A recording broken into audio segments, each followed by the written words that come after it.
अडानी और मोदी दोनों भाई भाई हैं, उनका जो इश्यूज हैं जो ब्लास्ट कर रहा है, जो देश की पार्लियामेंट में जैसे आपने देखा राहुल जी ने बोला और कैसे उनकी स्पीच को कुछ अंश जो उनके अगेंस्ट थे काटे गए, और फिर मोदी जी ने अडानी का अपने भाई का नाम तक नहीं लिया। तो उस इशू पे मैडम रजनी पाटिल जी आज आपको संबोधित करेंगे। Rajni Patil ji, thank you. सभी को मेरा नमस्कार। आज पूरे देश में 23 जगह पे हमारी प्रेस कॉन्फ्रेंस हो रही है और हम अडानी के हैं कौन, ये श्रृंखला जो चल रही है, इस विषय में हम अडानी के लिए बोलना चाह रहे हैं। हालांकि देश में बहुत सारे मुद्दे हैं जिसको एड्रेस करना चाहिए भारतीय जनता पार्टी की केंद्र की सरकार ने, जिसमें देश में बढ़ती महंगाई है, बेरोजगारी है, कुशासन, ये सब विफलताएं उनकी चल रही है। लेकिन उससे ध्यान हटाने के लिए सरकार द्वारा प्रायोजित विभाजनकारी एजेंडा जो यहाँ पे देश को झेला जा रहा है, उसमें कांग्रेस के देशवासियों के साथ कांग्रेस पार्टी कंधे से कंधा मिलाना चाहती है। एक जिम्मेदार विपक्षी दल होने के नाते हम भाजपाई सत्ता के मित्र पूंजीपतियों को सरकारी खजाने की लूट, खुली छूट और प्रधानमंत्री के संबंधित इस पूरे अडानी के महाघोटाले में हम बात करना चाहते, आवाज़ उठाना चाहते हैं।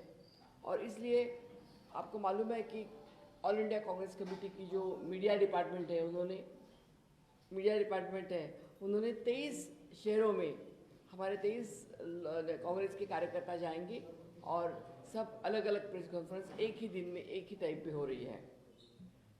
हालांकि सरकार ने अभी जो बताया, राज्यसभा और लोकसभा में, राज्यसभा में हमारे नेता विपक्ष के मल्लिकार्जुन खड़गे और लोकसभा में हमारे नेता राहुल गांधी जी, इन्होंने जो भी भाषण किए, उस भाषण में जब अडानी का अंश आया, वो अडानी का अंश बहुत बुरी तरह से काट दिया। इसके पहले ऐसा कभी नहीं हुआ था।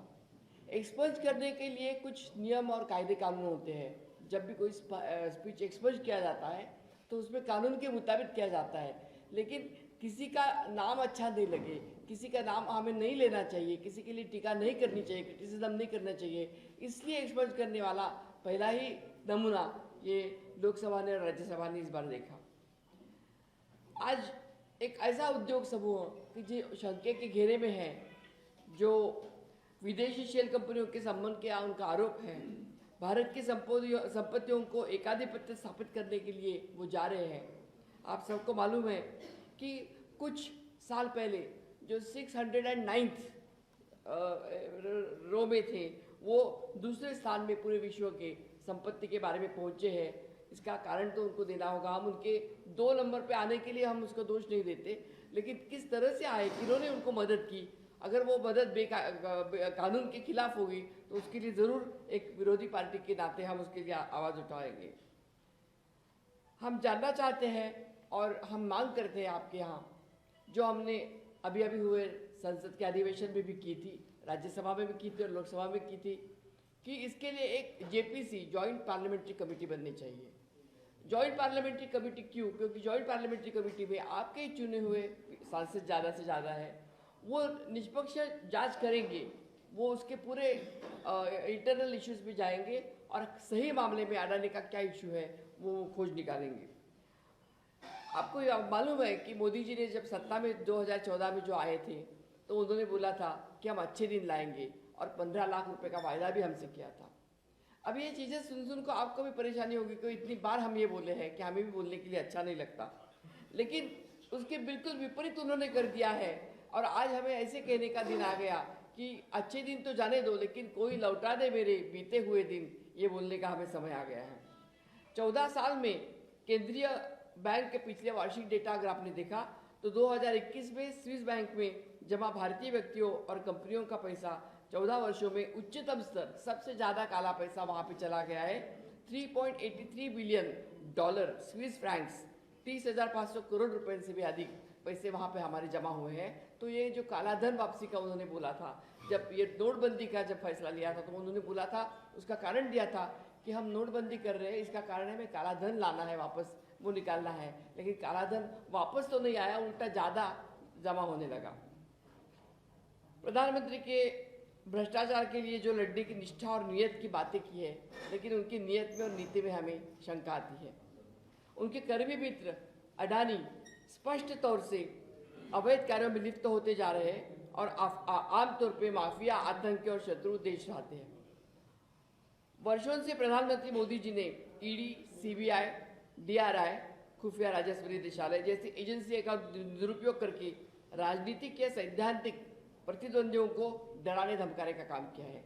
ये तो अभी किसी को स्मृति करने की जरूरत नहीं, हर स्टेट में, मेरे स्टेट में भी, महाराष्ट्र में, जब उनको लगता है कि मुझे विरोध करते हैं तो उनके सब ईडी, सीबीआई, सब इनकम टैक्स, ये सब उनके पीछे लगाना। आपको तो मालूम है, आप उसी क्षेत्र से आते हैं, तो बीबीसी का मामला नया नया है, ताज़ा ताज़ा है। 1992 में जब हर्षद मेहता का किस्सा सामने आया था, जांच सामने आई थी, तो गवर्नमेंट ऑफ इंडिया ने, भारत के लोकसभा ने जेपीसी का गठन किया था और जेपीसी के द्वारा हर्षद मेहता का जांच हुआ था। उसके बाद भी नरसिंह राव और अटल बिहारी वाजपेयी ने जब 2 करोड़ निवेशकों को प्रभावित करने वाले घोटाले हो गए थे, तो केतन पारेख के लिए भी जेपीसी हमने गठित कर दी थी।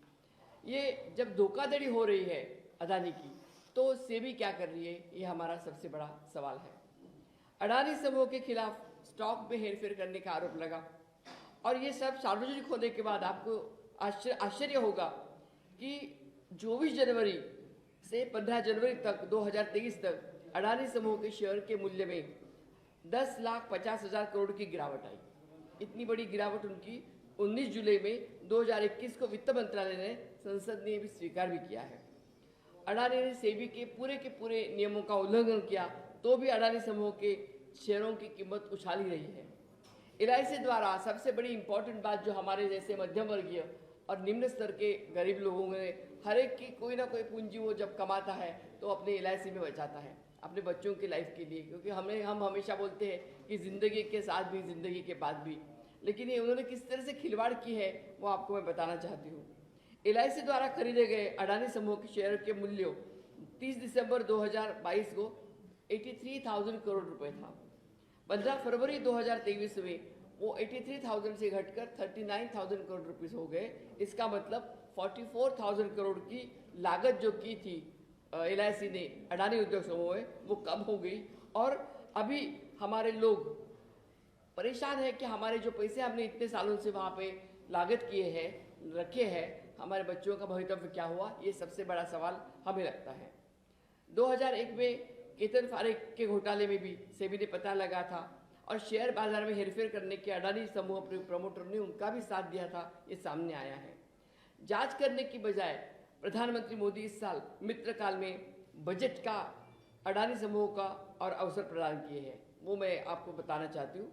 14 जून 2022 को अडानी समूह ने ये घोषणा की, जो फ्रांस की एक कंपनी है टोटल एनर्जीज, उनके साथ उन्होंने ग्रीन हाइड्रोजन पे $50 बिलियन निवेश करेगा। और 4 जनवरी 2023 को केंद्रीय मंत्रिमंडल ने 19,744 करोड़ रुपए की लागत उस ग्रीन एनर्जी में कर दी। लेकिन अडानी को ऐसा कोई व्यवसाय घोषणा नहीं है कि जिससे सब्सिडी करदाता को, जो हम टैक्स पेयर्स हैं, उसको कोई सब्सिडी मिले। 1 फरवरी को अभी जब बजट पेश किया गया संसद में, तो हमारी वित्त मंत्री निर्मला सीतारामन, उन्होंने घोषणा की थी कि अगले चरण में 50 हवाई अड्डे, हेलीपोर्ट्स, वाटर एयरड्रम ये पुनर्जीवित किया जाएगा।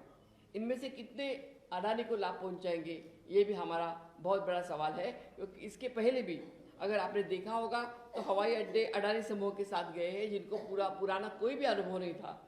हालांकि जिनका अनुभव होता है उनको ये काम दिया जाता है, लेकिन अडानी के लिए एक्सेप्शन कर दिया गया। बहुत कम समय में सबसे बड़ा संचालक अगर हवाई अड्डों के लिए है तो वो अडानी है। 2019 में 6 के 6 हवाई अड्डे उनको दिए गए।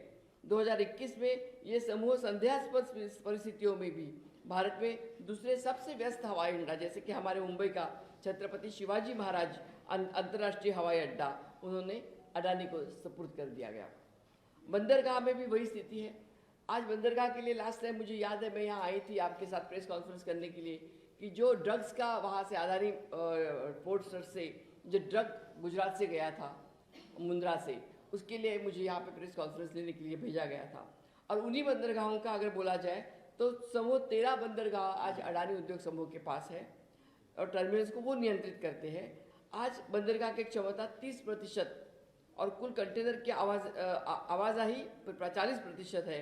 ये राष्ट्रीय सुरक्षा से कितना विवेकपूर्ण है, इसको भी हमें सोचना होगा। मोदी जी ने अपने पास जो भी संसाधन है वो सभी के सभी अडानी के लिए आधिपत्य स्थापन करने में उनकी मदद की है। और बंदरगाह तो छोड़ दीजिएगा, लेकिन जो बंदरगाह के लिए लोगों ने बोली लगाई थी, जो उसके लिए आगे आए थे, उनको भी राजी करवा दिया। उनको पीछे लेने के लिए अपना जो बिड था उसके लिए राजी करवा दिया। ये सबसे बुरी बात है। रक्षा क्षेत्र में भी यही हाल है। सार्वजनिक जानकारी के सभी को मालूम है कि गौतम अडानी प्रधानमंत्री मोदी जी की अनेक विदेश यात्राओं में शामिल हो गए। उनके साथ गए 4 से 6 जुलाई तक इजराइल की यात्रा में गौतम अडानी गए थे और इजराइल के रक्षा संबंधों में उनको एक बहुत बड़ी लाभ देने वाली भूमिका वहाँ पे दे दी गई। कोई भी अनुभव नहीं होते हुए भी ड्रोन, इलेक्ट्रॉनिक्स, छोटे हथियार और विमान का रखरखाव ये करने का काम अडानी उद्योग समूह को दिया गया। विद्युत क्षेत्र में इससे बदतर हाल है। यूपीए ने 2010 में सार्वजनिक क्षेत्र की कंपनी एनटीपीसी द्वारा बगैरहाट बांग्लादेश में एक 1320 मेगावाट का थर्मल पावर स्टेशन लगवाने के लिए समझौता का ज्ञापन हस्ताक्षर किया था। लेकिन 6 जून 2015 को उनकी ढाका यात्रा में मोदी जी जो अपने साथ अडानी को लेके गए थे, ये वहाँ से आने के बाद में वो बांग्लादेश को बिजली आपूर्ति करने का काम झारखंड के गोड्डा में एक थर्मल प्लांट का निर्माण गौतम अडानी को दिया गया। मोदी सरकार ने गए 9 सालों में सीएजी, सीबीआई, सभी सरकारी एजेंसियों का बहुत बुरा इस्तेमाल करके इस देश में एक हाहाकार मचा दिया है। और आज ऐसी स्थिति है कि देश में अगर कोई बड़ा आदमी मारा जाता है तो अडानी का नाम ही पहली बार आता है। हमें आनंद होता कि हमारे देश का एक व्यक्ति इतना बड़ा हो गया, बहुत उनका नाम दूसरे स्थान पे आ गया। लेकिन जिस तरह से पूरी की पूरी देश की संपत्ति उनके लिए दाव पे लगाई है, पूरा देश हमारे दाव पे लगाए, अगर कल अडानी के शेयर्स को, अडानी के प्रॉपर्टीज़ को या अडानी के बिजनेस को कुछ भी गलत हो गया तो उसमें हम सब नीचे आएंगे और देश की इकोनॉमी टहल जाएगी, नीचे आ जाएगी, ये हम कहना चाहते हैं। और इसलिए कांग्रेस पार्टी की तरफ से हमने हाथ से जो प्रोग्राम किया गया है, नहीं हाथ से हाथ जोड़ो में तो हम ये सब मुद्दे बोलेंगे, लेकिन जो हम आपके हैं कौन, जो हम अडानी के हैं कौन, ये सीरियल हमने चलवा दिए। तो उसमें हम अडानी के लिए ज़्यादा तौर पे लोगों का अटेंशन, ध्यानाकर्षण करना चाहते हैं। और हम आपको विनती करते हैं कि ये बहुत महत्वपूर्ण मुद्दे हैं, न केवल पार्टी के लिए लेकिन सर्वसाधारण लोगों के लिए भी इसका महत्व बहुत ज़्यादा है। लोगों को ये बता देना बहुत ज़रूरी है और आप ही लोगों की तरफ ये चीज़ लेके जा सकते हैं। इसलिए हम सोचते हैं कि आइए आपके थ्रू हम बात करेंगे लोगों से, लोगों की तरफ पहुंचाएंगे। धन्यवाद।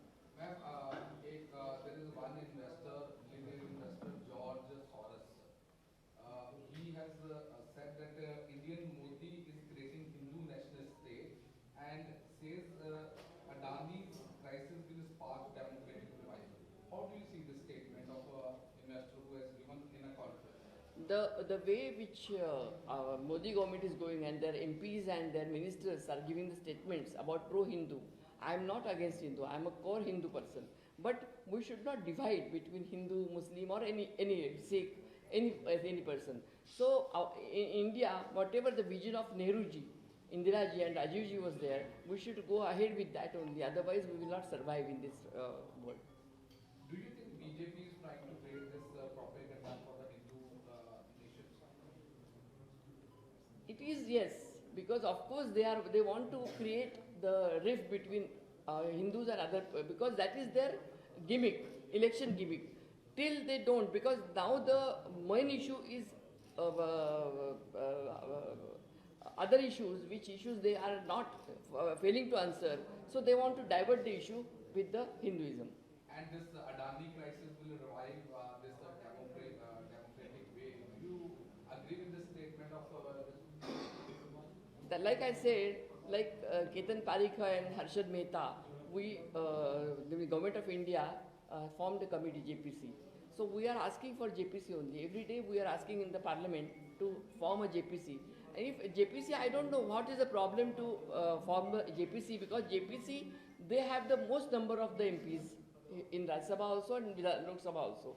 So if they form a JPC, a clear picture will come in front of the nation. Rajini, just wanted to ask, Congress is trying to get united on the Adani issue, but a number of times BJP is saying that because of the internal rift of the Congress, the number of states, Congress is not able to attack BJP on the Adani issue. Do you believe in this statement? No, I don't believe, because now after the Bharat Jodo Yatra, which the main issue was to unite Indian people and against the Mehengai and Berozgari. So Rahul ji, it was a very successful yatra. It culminated in Jammu Kashmir only. But now they have given us a second program, is Haj Se Haj Jodo, where we are going to the village and we will take that agenda till the last spot of the people. So I think it will definitely make an impact. Ma'am इस ਦੇ ਵਿੱਚ ਜਿਵੇਂ doctor ਪ੍ਰਧਾਨ ਮੰਤਰੀ ਨੇ ਮਨਮੋਹਨ ਸਿੰਘ ਜੀ ਉਹਨਾਂ ਵੇਲੇ ਜਿਹੜਾ ਬਜਟ ਆਉਂਦਾ ਸੀ ਉਹ ਹਮੇਸ਼ਾ ਘੱਟ ਗਿਣਤੀ ਦੀ ਵੱਧ ਆਉਂਦਾ ਸੀ 5000 ਕਰੋੜ ਦੇ ਉੱਪਰ 5793 ਕਰੋੜ ਦੇ ਨੇੜੇ ਤੇ ਹੁੰਦਾ ਸੀ ਪਰ ਜਿਹੜਾ ਹੁਣ ਹੈ 3058 ਕਰੋੜ ਦੇ ਨੇੜੇ ਤੇ ਨਹੀਂ ਹੋਇਆ ਫਿਰ ਇਹ ਬਜਟ ਦੇ ਵਿੱਚ ਅਜਿਹਾ ਕਿਉਂ ਹੈ ਘੱਟ ਗਿਣਤੀ ਨਾਲ ਅਜਿਹਾ ਕਿਉਂ ਕੀਤਾ ਜਾ ਰਿਹਾ ਉਹਨਾਂ ਦਾ ਜਿਹੜਾ ਬੱਚਿਆਂ ਦੀ ਪੜ੍ਹਾਈ ਵਾਸਤੇ ਹੋਰ ਕਈ ਚੀਜ਼ਾਂ ਵਾਸਤੇ ਇਹ ਕਿਉਂ ਅਜਿਹਾ ਹੋਇਆ ਕਾਂਗਰਸ ਕਿਉਂ नहीं सेवा माइनॉरिटीज़ के लिए बजट हमारे डॉक्टर मनमोहन सिंह की सरकार में 5000 करोड़ था, तो अभी वो कम होकर 3500 करोड़ 3500 करोड़ हो गया। उसके बारे में पूछना चाहिए। जी, बिल्कुल बजट कम नहीं होना चाहिए। इसके लिए बार बार संसद में भी आवाज़ उठाते हैं, क्योंकि ना केवल माइनॉरिटीज़ का, लेकिन हमारा मनरेगा का भी बजट कम होते जा रहा है। और एवरीवेयर जहाँ पे गरीब लोगों को उनकी ताकत मिलेगी, वो बजट कम होते जा रहा है। डॉक्टर मनमोहन सिंह जी का आपने नाम लिया, लेकिन मनमोहन सिंह जी का एक अलग ही किस्सा था, कि जिसका आज न केवल देश में लेकिन पूरे विश्व में उनका एक उदाहरण है, एक मिसाल है। आज भी अगर मनमोहन सिंह परसों जब हमारा लास्ट डे था राज्यसभा का, तो वो जब आए वहाँ पे व्हीलचेयर पे आए, तबीयत ठीक नहीं, लेकिन तब सब लोग उठ के खड़े हो गए। ये उनके प्रति आदर है, वो आदर उन्होंने कमाया है।